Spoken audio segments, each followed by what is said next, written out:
Eita, são os bobocas. Eu sou a Anya e sou a filha do papai desde que eu nasci. Eu não quero essa mamãe, não. Qual é a profissão do seu pai? Ele é um especialista em saúde mental. A Anya gosta de amendoim, mas odeia cenoura. Socorro, eu não tô à venda. Gato preto não dá azar, é superstição.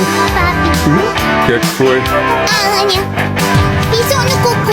Amendoim! Só estiquei o braço, ele que veio na minha mão. Mentirosa! Endereço? É onde você mora. Eu moro aqui. A Anya queria tanto uma mamãe, um espião, uma assassina.